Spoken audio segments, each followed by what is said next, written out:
Hi friends, welcome back in my channel learn with Anshita. सबसे पहले तो मैं आप सभी को थैंक्स कहना चाहूंगी कि इतने कम समय में इतने ज्यादा सब्सक्राइबर्स हुए हैं मेरे चैनल को। आप सबके लाइक्स आते हैं, कमेंट्स आते हैं, मुझे बहुत अच्छा लगता है। और मैं आपको एक इन्फॉर्मेशन और देना चाहती हूँ कि फेसबुक पे भी मेरा पेज है लर्न विद अंशिता के नाम से, जिसको आप फॉलो कर सकते हैं, जिसमें मैं स्पीच एंड हियरिंग से रिलेटेड कुछ ना कुछ कह सकते हो आप, इमेजेस या कुछ कोड्स या फिर कुछ उससे रिलेटेड इन्फॉर्मेशन डेली अपलोड करती रहती हूँ। तो वीडियोस के थ्रू आपसे मैं डिस्कशन कर सकती हूँ और कुछ इन्फॉर्मेशन है वो सारी आपको उस पे मिलेंगी। मैं कुछ ना कुछ लिंक्स भेजती रहती हूँ उस पे, जिससे कि आप अपने सब्जेक्ट से रिलेटेड चीजें देख सकते हो। तो प्लीज मुझे फेसबुक पे भी आप फॉलो करिए। तो आज का हमारा टॉपिक ऑफ डिस्कशन है लैंग्वेज यानी भाषा।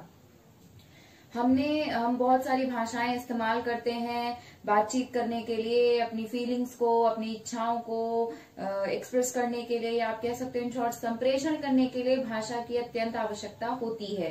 तो ये क्या होती है, व्हाट इज लैंग्वेज, भाषा क्या होती है?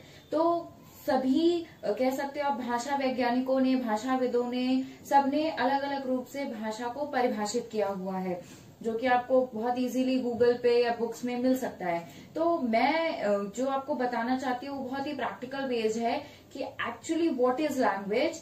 कि किसी भी क्षेत्र में वहां के रहने वाले या वहां के समुदाय के आयु के आधार पे या लिंग के आधार पे बोले जाने वाली जो या बोली हो सकती है, या जो उच्चारण करते या वो जो बोलते हैं, उसको हम भाषा कह सकते हैं। क्योंकि ये मैंने जो क्षेत्र के आधार पे इसलिए बोला है क्योंकि मान लीजिए आप दिल्ली में रहते हो तो किसी अलग भाषा का प्रयोग करते हो, आप उत्तर प्रदेश की तरफ जाते हो तो आपकी भाषा बदल जाती है, आप उससे आगे बिहार की ओर बढ़ते हो तो वहां भाषा बदल जाती है, उसके आगे बढ़ते हो पश्चिम बंगाल की तरफ तो वहां भाषा बदल जाती है। तो इसीलिए मैंने क्षेत्र के आधार पे बोला।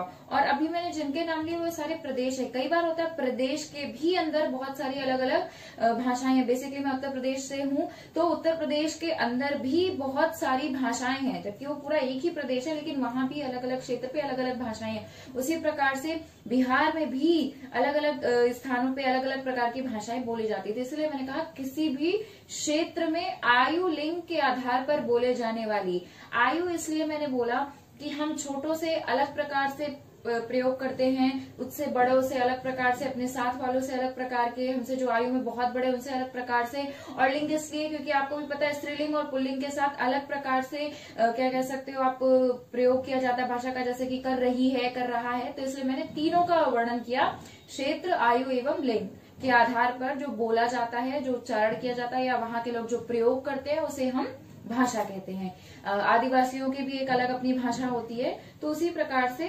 भाषा इस रूप से परिभाषित होती है। एक और परिभाषा मैं आपको बतानी चाहूंगी जो सबसे ज्यादा इस्तेमाल होती है, वो है कि भाषा कुछ संकेतों का समूह है जो कि ऐच्छिक और परंपरागत है। इसमें 3 वर्ड्स आते हैं, मैं तीनों को एक्सप्लेन करती हूँ। सबसे पहला आता है संकेत,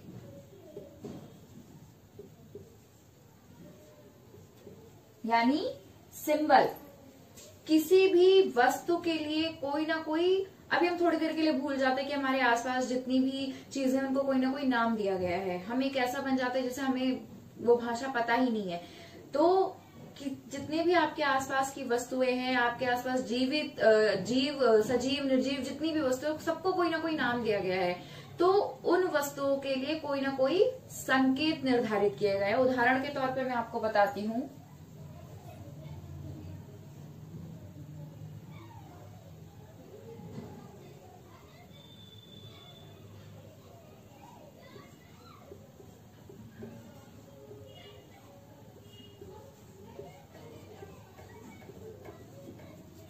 ये एक मैंने वस्तु बनाई जिसे हम बोलते हैं सेब, इंग्लिश भाषा में बोलते हैं एप्पल।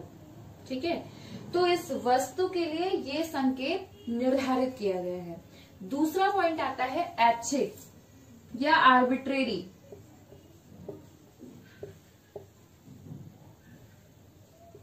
इंग्लिश में इसे बोलते हैं ऐच्छिक। ऐच्छिक का मतलब है अपनी इच्छा से, यानी हमारी जिन्होंने भाषा बनाई, अभी मैं सिर्फ एक भाषा को ध्यान में रख के बता रही हूँ, वो है हिंदी भाषा।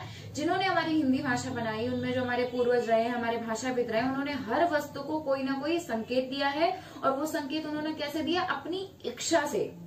इच्छा का तात्पर्य यह है कि किसी भी वस्तु के लिए जो संकेत रखे गए हैं, उन दोनों का आपस में कोई संबंध नहीं है। उदाहरण के तौर पे जो मैंने ये आपको बताया कि इस वस्तु का सिंबल है सेब। अगर मैं सेब को 3 हिस्सों में तोड़ूं, स प्लस ए की मात्रा प्लस बा, इन तीनों से आपको ये बिल्कुल पता नहीं चल रहा है कि ये एक फल है, इसे खाया जाता है, ये स्वाद में मीठा होता है, इसका रंग लाल होता है, बिल्कुल भी नहीं। ठीक है, एक और उदाहरण लेते हैं।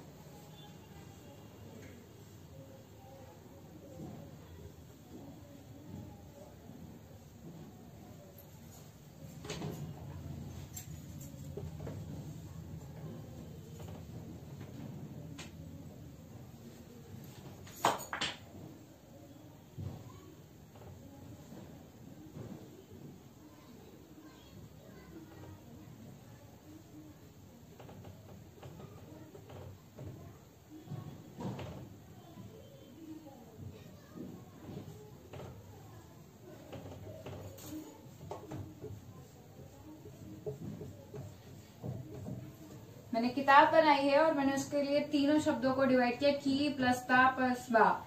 इसमें कहीं भी नहीं पता चल रहा है इन तीनों से, या इनका जो कंबाइंड रूप है किताब, उससे कि ये कागज से बनी हुई वस्तु है, इसका प्रयोग पढ़ने के लिए किया जाता है, इस पे अक्षर छपे हुए होते हैं। तो बेसिकली ऐच्छिक शब्द का तात्पर्य यह है कि किसी भी वस्तु के लिए जो संकेत रखे गए हैं, उस वस्तु का उस संकेत से कोई संबंध नहीं है, कोई पारस्परिक समझौता वो नहीं दर्शाता है, ये सिर्फ और सिर्फ इच्छा के आधार पर रखे गए हैं। एंड तीसरा पॉइंट आता है परंपरागत। थर्ड पॉइंट आता है परंपरागत। बेसिकली परंपरागत का तात्पर्य होता है कि कल्चरिज्म, यानी कि हमारे जो पूर्वज हैं या हमारे जो भाषाविद रहे हैं, जिन्होंने हमारी भाषा बनाई है, जब उन्होंने इन संकेतों का अपनी इच्छा के आधार पर निर्धारण किया था, तो तब से लेकर वो जनरेशन बाय जनरेशन, यानी पीढ़ी दर पीढ़ी फॉलो होता चला आ रहा है। साथ ही साथ हमारी जो आगे की पीढ़ियां आएंगी, अगर वो हिंदी भाषा का प्रयोग कर रही हैं, तो इन शब्दों के लिए इन वस्तुओं के लिए वो इन्हीं संकेतों का प्रयोग करती रहेगी। तो इन शॉर्ट एक बार मैं फिर से डिफिनीशन समझाती हूँ आपको। हमने बात की कि भाषा संकेतों का समूह है जो कि ऐच्छिक व परंपरागत रूप से प्रयोग में आ रहे हैं। तो फर्स्ट आता है संकेत, यानी हमारे आसपास की जितनी भी सजीव निर्जीव वस्तुएं हैं, उनको कोई ना कोई एक नाम दिया गया है, या कोई ना कोई एक कोड दिया गया है, या कोई ना कोई एक संकेत दिया गया है। ये संकेत ऐच्छिक है। इट मीन्स ये संकेत अपनी इच्छा से निर्धारित किए गए हैं हमारे पूर्व भाषाविदों के माध्यम से, जिन्होंने भाषा का निर्धारण किया गया है, और उस वस्तु और उस संकेत के बीच का कोई रिलेशन नहीं है, कोई संबंध नहीं है, वो अपनी इच्छा के आधार पर रखेगा, जैसे कि मैंने दोनों उदाहरणों में आपको समझाया है। एंड थर्ड आता है हमारा परंपरागत, मीन्स पीढ़ी दर पीढ़ी ये चीज फॉलो हो तो चली जा रही है। एक उदाहरण के माध्यम से मैं आपको समझाऊंगी। जिस तरीके से आपको भी पता है कि मॉडर्न या आधुनिक समय में बहुत सारी हमारी पुरानी वस्तुएं जिनका प्रयोग हम नहीं करते हैं, या बहुत सारी वस्तुएं हैं जो उनका बारे में अभी हमें नहीं पता, लेकिन वो पहले के जमाने में इस्तेमाल होती थी, उनके लिए भी जिन शब्दों का या जिन संकेतों का प्रयोग किया गया, ऐसा नहीं कि वो आज खत्म हो गए, वो आज भी उन्हीं नामों से जाने जाते। फॉर एग्जाम्पल, हम लोग जब आ ई ई पढ़ते हैं, तो उसमें हम ओ के लिए क्या पढ़ते हैं? ओखली। बहुत सारे लोगों ने ओखली नहीं देखी होगी, लेकिन एक माइंडसेट है कि हाँ, ओखली करके भी एक वर्ड हमारी वोकैबुलरी या हमारी शब्दावली में है। भले वो आप इस्तेमाल करते हो ना करते हो, लेकिन वो आपकी भाषा में शब्द मौजूद है, और वो शब्द आज हम पढ़ रहे हैं, हमारे पूर्वजों ने पढ़ा, उसके बाद जो नेक्स्ट जनरेशन आएगी वो भी पढ़ेंगे। तो भाषा की जब मैं आगे के सेशन में आपको भाषा की विशेषताएं बताऊंगी तो मैं उसमें ये पॉइंट भी बताऊंगी कि भाषा नए शब्दों को या नए उसको अपने अंदर कवर अप करती है, अपने अंदर समेटती है। यानी भाषा का काम है कि रोज कोई ना कोई नए शब्द भाषा में उत्पन्न होते रहते हैं, लेकिन इसका मतलब ये नहीं है कि जितने पुराने शब्द या पुराने संकेत रखे गए हैं वो डिलीट हो जाएंगे या मिट जाएंगे, वो भी हमारी शब्दावली में मौजूद रहेंगे। तो हमने क्या डिस्कस किया कि भाषा क्या है, और हमने डिटेल में इसका डिस्कशन किया कि भाषा की परिभाषा को हम किस तरीके से एक्सप्लेन करेंगे। आपके 2 नंबर के क्वेश्चंस में या 5 नंबर के क्वेश्चंस में ये पूछा जा सकता है कि भाषा को परिभाषित करे, तब आप भाषा की परिभाषा लिख के उसके एक एक पॉइंट्स को डिटेल में एक्सप्लेन करोगे अगर वो 5 नंबर में आता है। अब आगे हम डिस्कस करेंगे भाषा के भाग।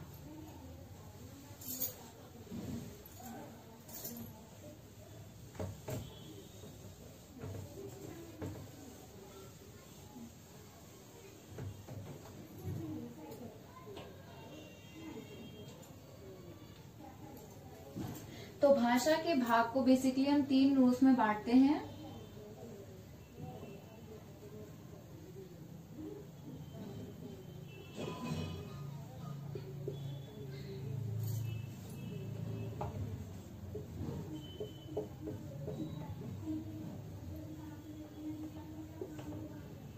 तो रूप, अर्थ, प्रयोग, इंग्लिश में बोलेंगे फॉर्म,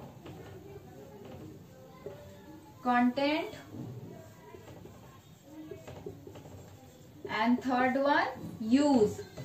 ये भाषा के 3 भाग हो गए। तो रूप या फॉर्म भाषा का वह भाग है जिसमें हम भाषा किस प्रकार से निर्मित होती है, भाषा का संरचना कैसी होती है, भाषा का आधार क्या है, उसके बारे में डिस्कस करेंगे। सेकंड, हम भाषा के अर्थ के इस बारे में डिस्कस करेंगे। एंड थर्ड, भाषा का प्रयोग या इस्तेमाल किस प्रकार से करते हैं उसके बारे में डिस्कस करेंगे। तो बेसिकली फॉर्म को 3 पार्ट्स में डिवाइड किया गया है। सबसे पहला आता है फोनोलॉजी या ध्वनि विज्ञान।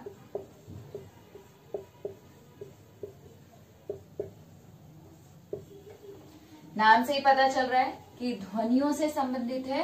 तो भाषा विज्ञान की वह शाखा जिसके अंतर्गत हम भाषा की सबसे सूक्ष्मतम इकाई जो कि ध्वनि है उसका अध्ययन करते हैं। जितनी भी ध्वनियां हैं, वो चाहे आप इंग्लिश की बात करो तो उसमें सारे अल्फाबेट्स आ जाएंगे, जब हम हिंदी की बात करें तो वर्णमाला सारी हमारी आएंगी। तो उनका अध्ययन जिसके अंतर्गत करते हैं वो क्या होता है, फोनोलॉजी। और इन ध्वनियों को हम क्या बोलते हैं, फोनीम्स। क, त, च, वो सारे इसमें आ जाते हैं। तो फोनोलॉजी या ध्वनि विज्ञान भाषा विज्ञान की वह शाखा है जिसके अंतर्गत हम ध्वनियों का अध्ययन करते हैं। और ध्वनि क्या है, भाषा विज्ञान की या भाषा की सबसे सूक्ष्मतम इकाई है। जैसे हमारे शरीर की सबसे सूक्ष्म इकाई क्या है, सेल। सेकंड आता है हमारा मॉर्फोलॉजी।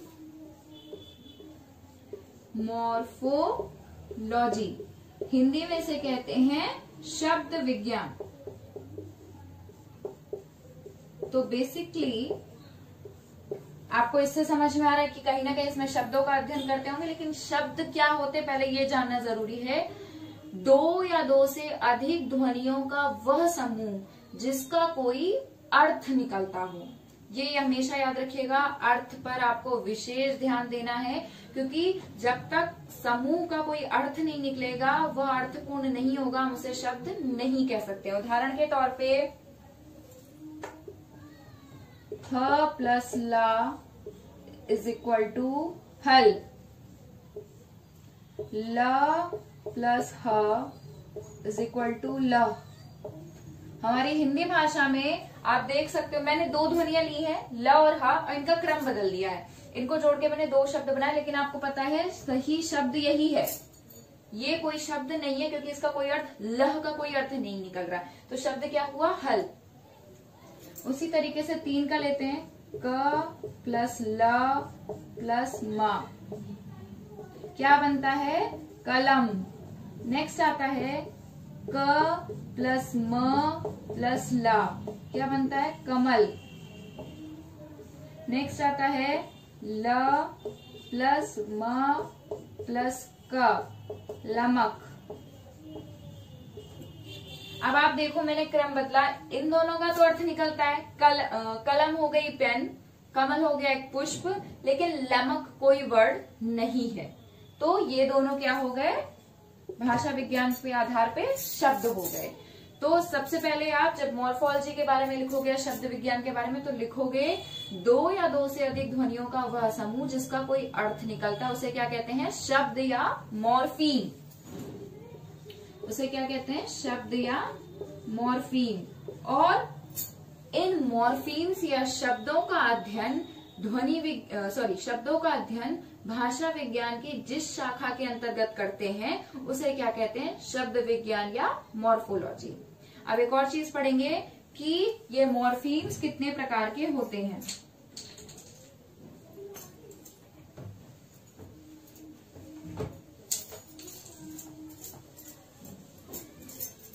तो बेसिकली मॉर्फीम्स दो प्रकार के होते हैं।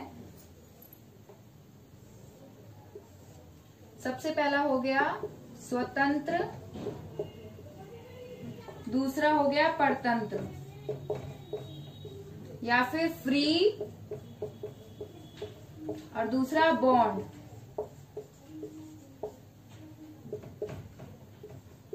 मैंने मॉर्फीम्स के दो प्रकार लिखे, स्वतंत्र और परतंत्र, फ्री या बॉन्ड मॉर्फीम।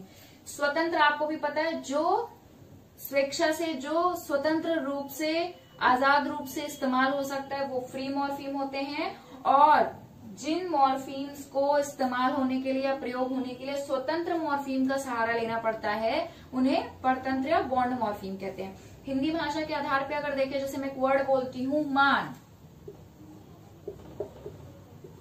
मान एक शब्द है, मान का अर्थ क्या होगा, रिस्पेक्ट, सम्मान, आदर, सत्कार, ठीक है। लेकिन अगर मैं इसी के आगे लगा दूं अपमान, इसका अर्थ बदल गया, निरादर, है ना, किसी का अपमान करना, निरादर करना, उसको कष्ट पहुंचाना, ठीक है, उसका निरत्कार करना। तो अप क्या हो गया, परतंत्र मॉर्फीम या बॉन्ड मॉर्फीम हो गया। अप का आप देखोगे, अगर आपको हम खाली इस्तेमाल करें तो उसका कोई अर्थ नहीं निकलेगा जब तक कि वो मान के साथ जुड़ नहीं जाता। उसी तरीके से और शब्द लेते हैं। ये तो आपने भी पढ़ा होगा छोटी कक्षाओं में, कुछ शब्दांशों के बारे में, शब्द के जो अंश होते हैं जिसमें होता है कि उपसर्ग, प्रत्यय, ये सारे क्या होते हैं, ये शब्द के, उपसर्ग होता है शब्द के पहले लगकर उसका अर्थ बदलना, और प्रत्यय होता है शब्द के बाद लगकर अर्थ बदलना। तो वो सारे किस में आते हैं, बॉन्ड मॉर्फीम में। क्यों, क्योंकि वो स्वतंत्र रूप से प्रयोग में आ नहीं सकते और उन्हें प्रयोग करने के लिए स्वतंत्र शब्दों के साथ उन्हें लगाना पड़ेगा। साथ ही साथ आपके बहुवचन वाले जितने शब्द होते हैं, जिसमें कि आप कह सकते हो कुर्सी है, तो कुर्सी में जब आपको बहुवचन दिखाना तो कुर्सियां, है ना। तो इंग्लिश में क्या होता है, आप लगाते हो SES, चेयर, उसमें एस लग गया तो क्या बन गया, चेयर्स, उसका अर्थ बदल गया, यानी बहुत सारी कुर्सियां, ठीक है। बनाना का बनानाज हो गया। तो ये सारी जो एडिशनल चीजें लग के उसका अर्थ बदल गई, वो क्या हो गई, परतंत्र में, और जो स्वतंत्र रूप से प्रयोग में लाते हैं वो फ्री मॉर्फीम हो गए। तो एक बार फिर से डिस्कस करते हैं। दो या दो से अधिक ध्वनियों का वह समूह जिसका कोई अर्थ निकलता है उसे हम क्या बोलते हैं, शब्द बोलते हैं या मॉर्फीम बोलते हैं। ये शब्द या मॉर्फीम दो प्रकार के होते हैं, स्वतंत्र और परतंत्र, फ्री मॉर्फीम और बॉन्ड मॉर्फीम। फ्री मॉर्फीम वे शब्दांश या वे शब्द होते हैं जो स्वतंत्र रूप से प्रयोग में लाए जा सकते हैं, लेकिन जिन शब्दों को इस्तेमाल होने के लिए स्वतंत्र शब्दों का सहारा लेना पड़ता है वो क्या हो जाते हैं, बॉन्ड मॉर्फीम हो जाते हैं। तथा इन मॉर्फीम्स या शब्दों का अध्ययन हम ध्वनि भाषा विज्ञान की जिस शाखा के अंतर्गत करते हैं उसे क्या बोलते हैं, मॉर्फोलॉजी या शब्द विज्ञान। थर्ड आता है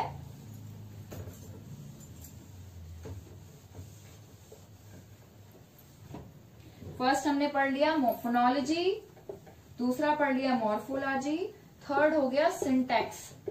सिंटैक्स का तात्पर्य है वाक्य विन्यास।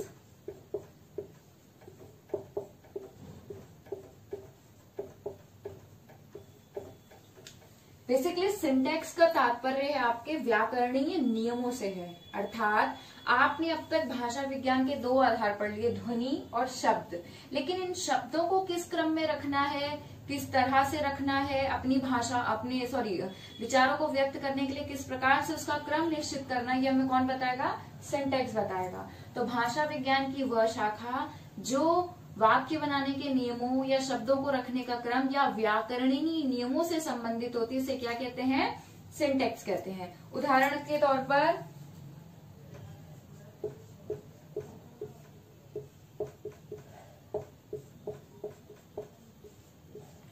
अगर हम इसे पढ़ें, मीरा गाना गाती है, ये एक वाक्य है, हमारी हिंदी भाषा के आधार पर एकदम सही वाक्य है। लेकिन अगर हम इसे इस प्रकार से लिखें,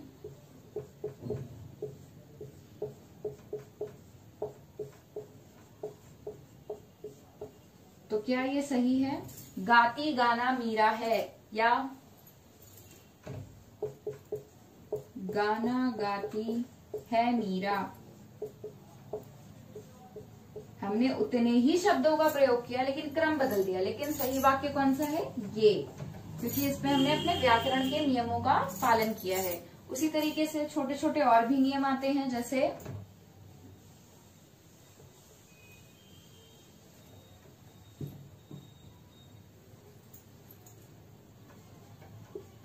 राम घर जा रही है। अब आपको भी पता है ये वाक्य लिखा तो सही क्रम में, लेकिन यहाँ रही इस्तेमाल हो गया, जो कि बेसिकली स्त्रीलिंग के साथ हो गया। तो ये भी एक व्याकरण का नियम हो गया जो हमें लिंग में अंतर करना समझाता है। तो कहीं ना कहीं सिंटैक्स या वाक्य विन्यास वाली शाखा क्या करती है, व्याकरण के सारे नियम हमें समझाती है और हमें किस प्रकार से भाषा की रचना करनी है वो समझाती है। अब नेक्स्ट हम आते हैं अर्थ या कंटेंट में।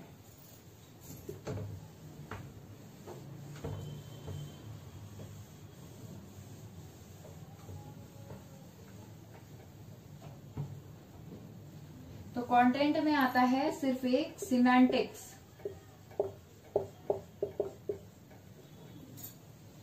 ये किससे संबंधित है, अर्थ से, अर्थ क्रिया विज्ञान भी बोलते हैं। तो बेसिकली सिमेंटिक्स का तात्पर्य होता है भाषा के अर्थ से, यानी जो बात कही जा रही है, लिखी जा रही है, पढ़ी जा रही है, उसका क्या अर्थ निकलता है। मैं एक एग्जांपल देके समझाऊंगी। आपने अपने जब प्रीवियस एग्जामिनेशंस दिए होंगे क्लासेस में, तो आप देखते होंगे एक आपको पैराग्राफ राइटिंग आता होगा, यानी एक अनुच्छेद आता होगा जिसके लिए आपको शीर्षक निर्धारित करना होता होगा, या आपको जिसके लिए एक टाइटल देना होता होगा, या कुछ क्वेश्चंस के आंसर देने होते होंगे। वो आप कैसे करते थे, आप बार बार उस पैराग्राफ को या अनुच्छेद को पढ़ते थे, उस गद्य को पढ़ते थे, फिर आप देखते थे कि जो वर्ड बार बार आ रहा है या जो चीज के बारे में वो कहा जा रहा है वही उसका टाइटल होगा। वो कैसे आता है, आप उसे पढ़ के उसका अर्थ निकालते हो। जब आप बार बार उसे पढ़ते हो तो उसका अर्थ निकालते हो, और जो आपको एक शीर्षक उचित लगता है वो आप आंसर में लिखते हो। तो कहीं ना कहीं वो क्या था, वो सिमेंटिक्स था, अर्थात उसमें क्या कहा जा रहा है। ये तो मैंने आपको पैराग्राफ से समझा दिया। और छोटी चीजें आती जैसे कि मुहावरे। अब मुहावरों में जैसे कि मैं एक चीज बोलती लिखती हूँ,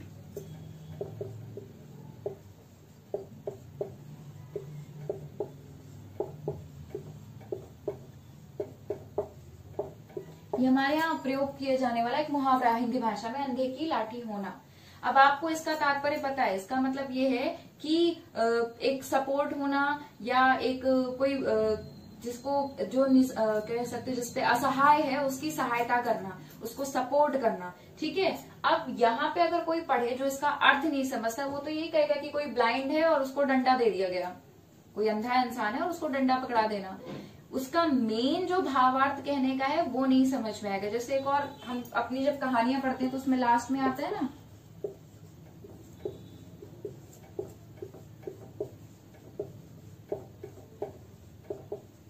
लालच बुरी बला है। ठीक है, इसका तात्पर्य क्या है की लालच, यानी आवश्यकता से जितना हमारे पास है उसी में संतोष करना चाहिए। आवश्यकता से अधिक की इच्छा नहीं करनी चाहिए, ये बुरी चीज है। यानी बला मतलब जो आपको कष्ट देगी, नुकसान पहुंचाएगी, वो चीज है। ये पूरा गुण हमने पूरा उसका अर्थ निकाला है उस एक सेंटेंस को पढ़ के। आप इस एक सेंटेंस में आप 4-5 लाइन एक्सप्लेन कर सकते हो। वो कैसे करते हो? जब आप उसका अर्थ समझते हो। बहुत सारे आप देखे होंगे 11th 12th में, इवन 10th में भी कई बार होता है, आपको एक गद्य या पद्य दिया जाता है। गद्य मतलब कि जिसमें कह सकते हो राइटिंग है, स्टोरी है इस तरीके की, और पद्य ज्यादातर कविताएं और मुहावरे और ये सारी चीजें, सॉरी कविताएं और दोहे इत्यादि होते हैं। तो उनको पढ़ के उसका अर्थ निकालना होता है। वो अर्थ कैसे निकालते हो? आप सिमेंटिक्स के ही आधार पर निकालते हो। ज्यादातर चिल्ड्रन विद स्पेशल नीड्स में आप ये समस्या देखोगे कि लिखे हुए सेंटेंस को वो पढ़ तो लेंगे लेकिन वो उसका अर्थ नहीं निकाल पाएंगे। इसीलिए प्रश्नों के उत्तर लिखने में या प्रश्नों को जब हम घुमा के पूछ लेते हैं या उसी वाक्य को अगर हम दूसरी तरीके से लिख दें तो वो समझ नहीं पाते, क्योंकि उनके सिमेंटिक्स एरिया में दिक्कत होती है। लास्ट आता है हमारा यूज।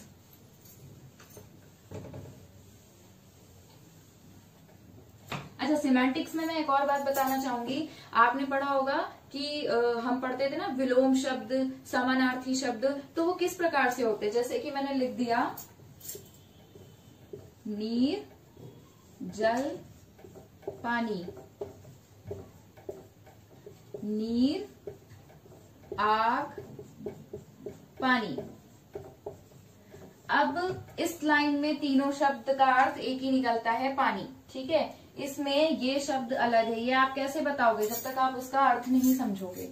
या ये तीनों एक जैसे हैं, ये आप कैसे बताओगे जब तक आप उनका अर्थ समझोगे? तो विलोम शब्द, समानार्थी शब्द, और कई बार होता है एक पूरे वाक्य के लिए एक शब्द प्रयोग किया जाता है, जैसे कि दशानन, 10 सर है जिसका अर्थात रावण। ठीक है, तो ये जो कह सकते हो आप एक शब्द निकलता है पूरे वाक्य को बना के, उसका अर्थ ही समझ के तो आप निकालते, तो वो क्या है? वो क्या है? सिमेंटिक्स है। ठीक है, तो आगे बढ़ते हैं यूज की तरफ। यूज के अंदर हमारा आता है पार्ट प्रैग्मेटिक्स।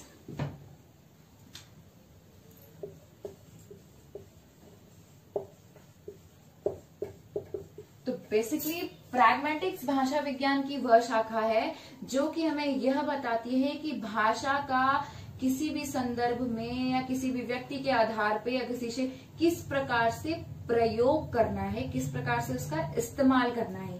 उदाहरण के तौर पे आपको पेन चाहिए, ठीक है, आप जब अपने क्लासमेट से पेन मांगते हो तो अलग प्रकार से मांगते हो कि प्लीज मुझे पेन दे दो। आप अपने दोस्त को कहते हो ए पेन दे दे, या आप उससे छीन सकते हो।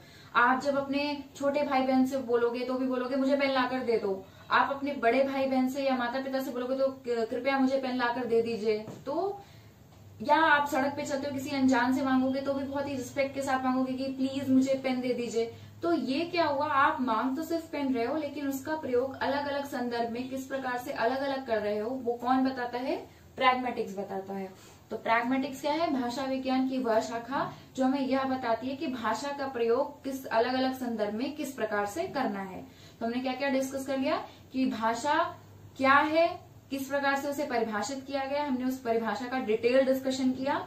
उसके बाद हमने डिस्कस किया about the types of language या भाषा के भाग, जिसमें सबसे पहला आया था फॉर्म यानी रूप, जिसके अंतर्गत 3 पार्ट्स हमने डिस्कस किए, फोनोलॉजी, मॉर्फोलॉजी और सिंटैक्स। फोनोलॉजी जो कि ध्वनियों से संबंधित है, मॉर्फोलॉजी जो कि मॉर्फीम या शब्दों से संबंधित है, सिंटैक्स व्याकरण के नियमों से संबंधित है। नेक्स्ट हमने कंटेंट में पढ़ा सिमेंटिक्स जो कि भाषा के अर्थ से संबंधित है, और लास्ट हमने यूज पढ़ा जिसके अंदर आता है प्रैग्मेटिक्स जो कि भाषा का किस प्रकार से प्रयोग करना है उससे संबंधित है। आफ्टर लैंग्वेज की डिफिनीशन एंड उसके पार्ट्स अब हम डिस्कस करेंगे about the characteristics of language, यानी भाषा की क्या क्या विशेषताएं हैं। तो अब तक हमने जितनी डिफिनीशंस और पार्ट्स में डिस्कस किया उन दोनों को मिलाकर ही कहीं ना कहीं हम भाषा की विशेषताओं के बारे में डिस्कस करेंगे। सबसे पहले तो आता है लैंग्वेज इज सोशल, यानी भाषा सामाजिक है, अर्थात किसी स्थान पर रहने वाले किसी समुदाय या जो आसपास के लोग हैं और मनुष्य जो कि सबसे बड़ा सामाजिक प्राणी है, उनके द्वारा आपस में अंतःक्रिया करने के लिए, इच्छाओं भावनाओं के आदान प्रदान के लिए, संप्रेषण करने के लिए हम क्या प्रयोग करते हैं? भाषा का प्रयोग करते हैं। तो कहीं ना कहीं भाषा एक सामाजिक है, लैंग्वेज इज सोशल। दूसरा आता है लैंग्वेज इज नॉन इंस्टिक्टिव या कन्वेंशनल, इसका तात्पर्य है कि भाषा कुछ एक दिन में या तुरंत बनी हुई चीज नहीं है। भाषा पीढ़ी दर पीढ़ी कब से चली आ रही है, भाषाविदों ने, हमारे पूर्वजों ने कब से उसका निर्धारण किया हुआ है, तो वो डे बाय डे चली आ रही है। हम आज उसका फॉलो कर रहे हैं और कल को जो नेक्स्ट जनरेशन आएगी वो भी उसका अनुकरण करती रहेगी, उसको फॉलो करती रहेगी। तो ये कोई तुरंत बनी हुई चीज नहीं है या नष्ट होने वाली चीज नहीं है, ये पहले भी थी, आज भी है और कल भी रहेगी। हमारा थर्ड पॉइंट आता है लैंग्वेज इज सिंबॉलिक। जैसा कि मैंने डेफिनेशन में बताया कि भाषा संकेतों का समूह है, इसमें हर एक वस्तु के लिए कोई ना कोई संकेतों का निर्धारण किया गया है। नेक्स्ट आता है लैंग्वेज इज आर्बिट्रेरी। जैसा कि पहले भी डेफिनेशन में डिस्कस किया गया है, लैंग्वेज के लिए या भाषा के लिए जिन संकेतों का चयन किया गया है उन दोनों का आपस में कोई संबंध नहीं है, ये अपनी इच्छा के आधार पर ही निर्धारित किए गए हैं। नेक्स्ट आता है लैंग्वेज इज सिस्टमेटिक। एक क्रमबद्ध तरीके से ही भाषा का निर्माण हुआ है और भाषा को व्यक्त किया जाता है। उसके नियम हैं, उसके नियमों के अंतर्गत हम एक एक शब्दों का चयन करते हैं, उन शब्दों को उसी हिसाब से रखते हैं और तभी एक व्यक्ति द्वारा बोला जाता है और दूसरे व्यक्ति द्वारा समझकर उसका उत्तर दिया जाता है। नेक्स्ट आता है language is productive and creative, अर्थात समय समय पर भाषा में नई नई क्रिएटिविटी आती है, कुछ ना कुछ हम नई खोज कर सकते हैं, नए शब्दों को खोज सकते हैं और साथ ही साथ एक ही शब्द से कई वाक्य बना सकते हैं, उन वाक्यों से कई और वाक्य बना सकते हैं। यानी लैंग्वेज या भाषा में उत्पादकता है, कुछ ना कुछ नया नया हम उत्पन्न कर सकते हैं। नेक्स्ट आता है language is vocal and verbal except sign language, यानी सांकेतिक भाषा के अलावा अगर हम भाषा को देखें तो कहीं ना कहीं ये वाक ध्वनियों या वाक तंतुओं द्वारा उत्पन्न की गई ध्वनियों जो कि मौखिक रूप से प्रयोग में लाती है, उन ध्वनियों का एक समूह है। तो भाषा में जिन ध्वनियों का प्रयोग किया जा रहा है या जिनका प्रयोग किया जाता है वो क्या है, वोकल है, यानी वाक तंतुओं द्वारा उत्पन्न की गई ध्वनियां हैं और मौखिक रूप से प्रयोग में लाई जाती हैं। नेक्स्ट आता है हमारा लैंग्वेज इज मॉडिफिएबल। मॉडिफिएबल का मतलब है कि समय समय पर इसमें मॉडिफिकेशन होते हैं, हम इसको समय समय पर नया रूप दे सकते हैं। उदाहरण के तौर पर सबसे पहले क्या होते थे, इंजन होते थे, हमारे रेल के इंजन होते थे, फिर धीरे धीरे वो थोड़ा मॉडिफाई हुए, ट्रेन बने, फिर बुलेट ट्रेन हुए, आज के टाइम पे मेट्रो आ गई। तो क्या है, नए नए शब्दों को जिस तरीके से नई नई खोज हो रही है, विज्ञान तरक्की कर रही है तो वो नई नई चीजों को इन्वेंट करती है, उसी तरीके से भाषा में भी नए नए शब्दों को हम को शामिल करते हैं, सम्मिलित करते हैं, पुराने शब्दों को भी रखते हैं और नए शब्दों को भी शामिल करते हैं। तो ये रही हमारी पूरी लैंग्वेज की विशेषताएं। आपको मेरा सेशन कैसा लगा प्लीज मुझे कमेंट बॉक्स में बताइएगा। मेरी वीडियो को लाइक करिए, इसको शेयर करिए जितना ज्यादा हो सके, फेसबुक पे मुझे फॉलो करिए और मुझे कमेंट बॉक्स में ये भी बताइए कि अगर कोई ऐसा टॉपिक है जो आपको समझ में नहीं आता तो प्लीज मैं उसे भी नेक्स्ट सेशंस में कराने की पूरी कोशिश करूंगी।